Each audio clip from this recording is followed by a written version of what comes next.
মানে মাথা ঝুঁকিয়ে সম্মান প্রদর্শন করার ব্যাপারটা এটা ইসলামের সাথে সাংঘর্ষিক, শিরকের কাছে চলে যায়, সেই জন্য এটাকে বাদ দেওয়া হয়েছে মানুষকে।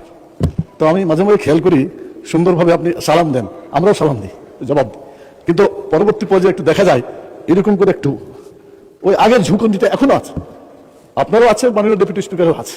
সেই জন্য আমি অনুরোধ করবো, কার্যক্রমের বিধিতে শিরকে উৎখাত করার জন্য যে বিধি করা হয়েছে, আমার মনে হয় সেটা সকলের মেনে চলা উচিত। আমি এখন সংসদের স্পিকারের চেয়ারের প্রতি বা সভাপতির প্রতি মাথা ঝুঁকিয়ে সম্মান প্রদর্শন করা সম্পর্কে আমার সিদ্ধান্ত জানাবো। গত 16 জুন 2026 তারিখে মাননীয় সংসদ সদস্য মোহাম্মদ মুজিবুর রহমান রাজশাহী 1 এবং 17 জুন 2026 তারিখে মাননীয় সংসদ সদস্য জয়নুল আবেদিন ফারুক সংসদের সভাপতির প্রতি ঝুঁকিয়া সম্মান জানাবার বিষয়টি সুরাহার জন্য পয়েন্ট অফ অর্ডারে অনুরোধ জানান।